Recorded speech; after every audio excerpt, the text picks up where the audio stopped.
Hello, I'm Dan Povey, and I haven't made a video in a while, about 11 months now, but I think it's about time that I get back on track and I make some more videos. So, first video I'm going to make for you is this video of the Elwell machete billhook. Now, I've just spent a lot of time at home honing this billhook up, and I've just sharpened both edges on both sides, and I've actually stropped this side as well, so it's absolutely razor sharp. And I'm just going to put it through a few cutting tests and explain a little bit about the billhook. So I actually got this billhook at a car boot sale for around 15 quid, which isn't a bad deal at all, because these things can go for quite a lot of money because they're getting rarer and rarer. A good Elwell billhook will last you a lifetime, and the steel is just really good as well. So I'm going to do a few cutting tests now just to see how it performs on different tasks, to see if it'll make it into my gear loadout and if I'll be bringing it on more camping trips as opposed to bringing a knife and an axe. Maybe I could just bring the billhook, but who knows. So I'm going to put this billhook through some tests now. I hope you enjoy the video, guys, and if you do, like and subscribe for more.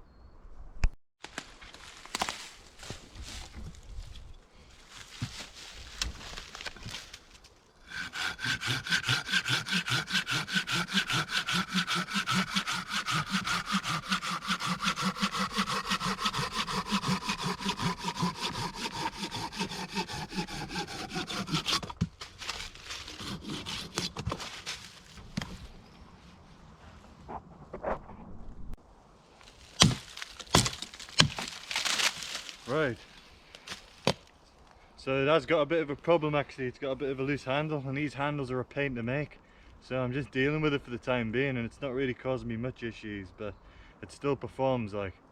So I'm going to start with these small birch logs that I just chopped up with my silky saw, and I'm just going to see how it goes splitting these. I'm going to make some small kindling out of them. These logs are fairly wet, so I'm guessing this is a fresh fall from one of the storms. And you can see that there's quite a lot of water in the log as well, so they shouldn't be too hard to split. Yeah, really easy to split. Let's try the other side. So it's chopping it like butter really.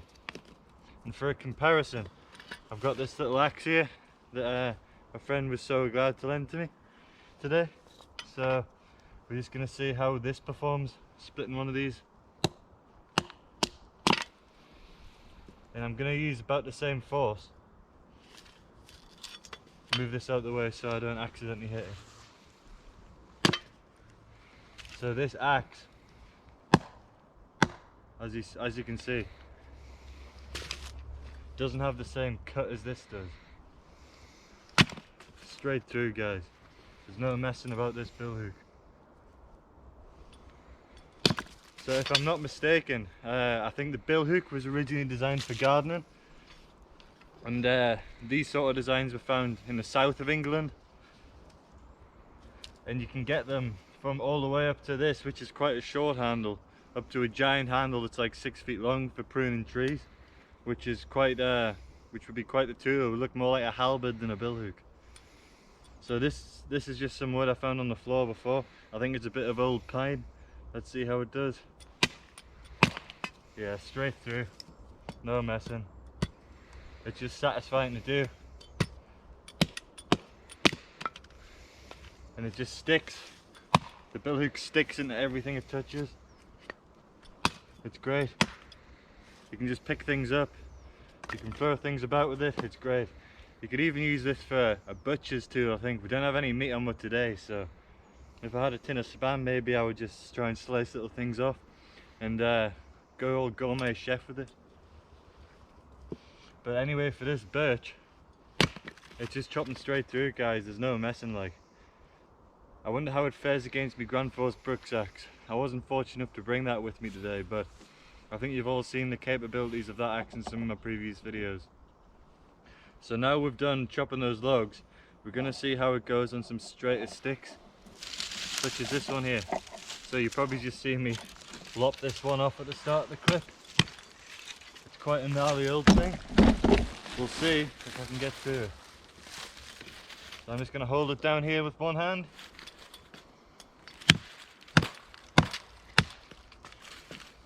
I mean, it probably takes more energy than the saw to do that, but it's still a very formidable weapon, or tool should I say.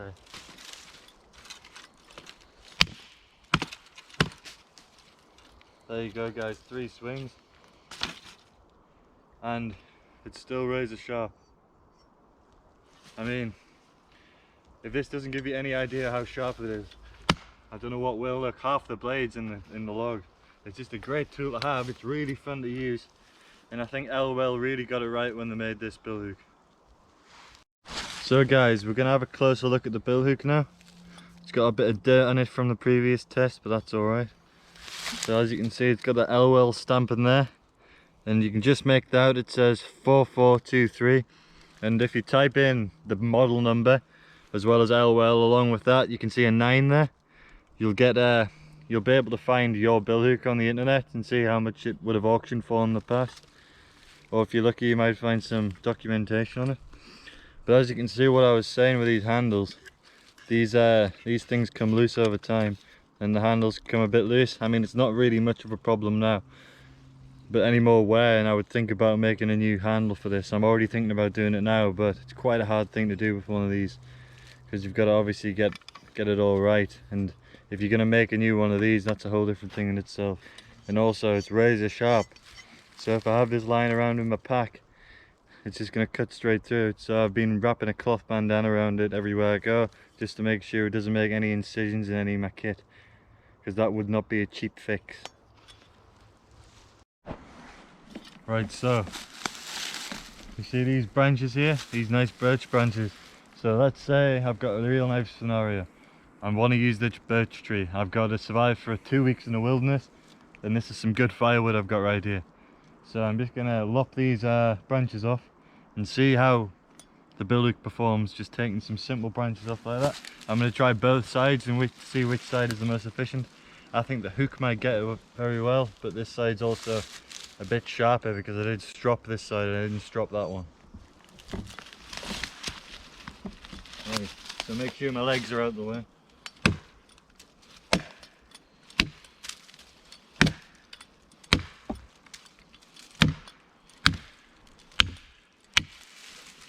Effortless. So that's one branch off. I'm going to move up here. This one's a little bit more trickier to get at. Move that one out the way that I just chopped off. So I'm going to try the other side now on this.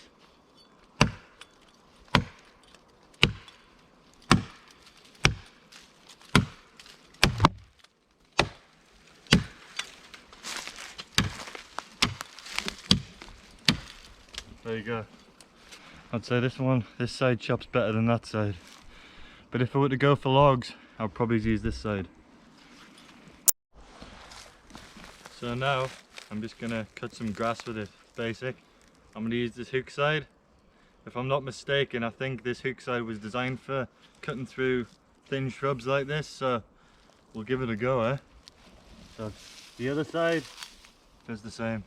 But this hook side does make it a lot easier. You can just wrap it around and pull, and I think that would make it a really good foraging tool as well. So this billhook's proven to be a very good multi-tool in the field.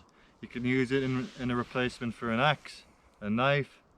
You can use it as a foraging tool like there, and you can also use it to take branches off, you know.